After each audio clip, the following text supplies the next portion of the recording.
నా బాల్యం. నా తండ్రి పోరుబందరు వదిలి ప్రభుత్వం వారి స్థానిక కోర్టు సభ్యునిగా రాజకోటకు వెళ్ళినప్పుడు నాకు 7 ఏళ్ల వయస్సు. నన్ను అక్కడ ఒక ప్రైమరీ స్కూల్లో చేర్చారు. అక్కడ నాకు చదువు చెప్పిన ఉపాధ్యాయుల పేర్లు, ఇతర విషయాలు నాకు గుర్తు ఉన్నాయి. పోరుబందరు వలె ఇక్కడ కూడా నా చదువును గురించి వ్రాయవలసిన విషయాలేమీ లేవు. నేను ఒక సామాన్య విద్యార్థిగా ఉన్నాను. ఈ స్కూలు నుండి సబర్బన్ స్కూల్లోకి, అక్కడ నుండి హై స్కూల్లోకి చేరాను. అప్పటికి నాకు 12 ఏళ్ళు. ఈ కాలంలో అటు ఉపాధ్యాయులతో కానీ ఇటు తోటి విద్యార్థులతో కానీ అబద్ధాలాడిన గుర్తులేదు. నాకు సిగ్గు ఎక్కువ. అందువల్ల సమాజాన్ని తప్పించుకు తిరిగేవాణ్ణి. నా పుస్తకాలు, నా పాఠాలు, నా జతగాళ్ళు వేళకు బడికి పోవటం, బడి మూసివేయగానే పరిగెత్తుకొని ఇంటికి చేరటం, ఇదే నా నిత్య కార్యక్రమం. నిజంగా నేను పరిగెత్తేవాణ్ణి. ఇతరులతో మాట్లాడటం అంటే కష్టంగా ఉండేది. ఎవరన్నా ఎగతాళి చేస్తారేమో అని భయంగా ఉండేది. హై స్కూల్లో చేరిన మొదటి సంవత్సరం పరీక్షా సమయం అప్పుడు జరిగిన ఒక విషయం వ్రాయటం అవసరం. విద్యాశాఖకు చెందిన జైల్స్ అనే పేరు గల ఇన్స్పెక్టరు మా స్కూలుకు ఇన్స్పెక్షన్ కోసం వచ్చాడు. అతడు మా పిల్లల అక్షర జ్ఞానాన్ని పరీక్షించేందుకై 5 శబ్దాలు ఇచ్చాడు.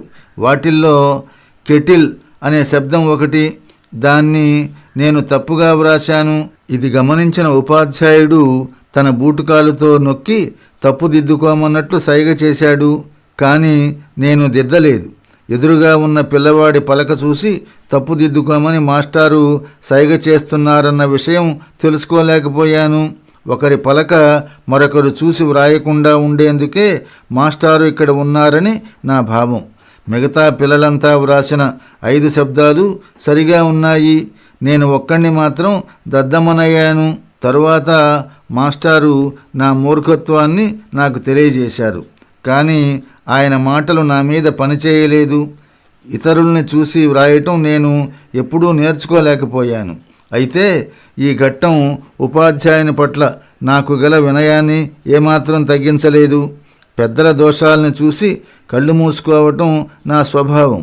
తరువాత కూడా ఆ ఉపాధ్యాయుని గురించిన దోషాలు నా దృష్టికి వచ్చాయి. కానీ ఆయన ఎడ నాకు వినయం తగ్గలేదు. నేను పెద్దల ఆజ్ఞ పాలించటమే నేర్చాను గాని వారి పనుల్ని గురించి తర్కించటం నేర్చుకోలేదు.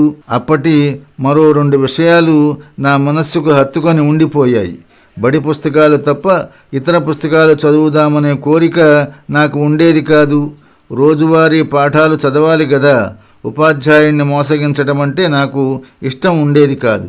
ఆయనచే మాట పడటం నాకు ఇష్టం లేక పాఠాలు బాగా వల్లించేవాణ్ణి. అయితే నా మనసు మాత్రం పాఠాల మీద నిలిచేది కాదు.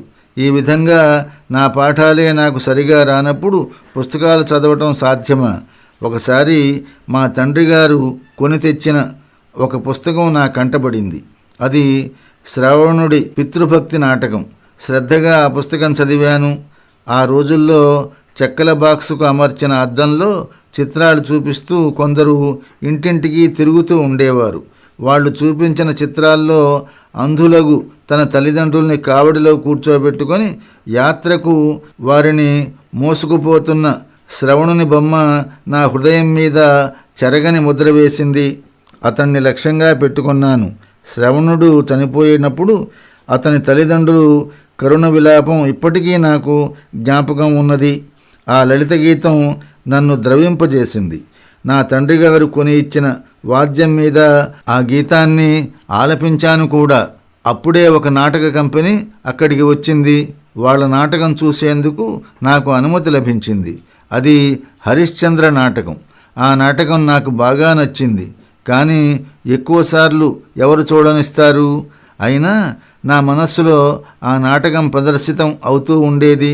కలలో హరిశ్చంద్రుడు కనపడుతూ ఉండేవాడు. అందరూ సత్యహరిశ్చంద్రుడు ఎందుకు కాకూడదు అని అనుకునేవాణ్ణి. హరిశ్చంద్రుడు పడ్డ కష్టాలు తలుచుకొని ఎన్ని ఆపదలు వచ్చినా అంతా సత్యం పలకవలసిందేనని అనుకునేవాణ్ణి. నాటకంలో హరిశ్చంద్రుడు అనుభవించిన కష్టాలన్నీ యథార్థమైనవేనని అనుకొని హరిశ్చంద్రుని దుఃఖం చూసి దాన్ని జ్ఞాపకం పెట్టుకొని నేను బాగా ఏడ్చేవాణ్ణి, అతడు ఐతిహాసిక పురుషుడు కాడని ఇప్పటికీ నాకు అనిపిస్తుంది. నా హృదయంలో ఇప్పటికీ శ్రవణుడు, హరిశ్చంద్రుడు జీవించే ఉన్నారు. ఆ నాటకం చదివితే ఇప్పటికీ నా కళ్ళు చెమరిస్తాయనే నా నమ్మకం.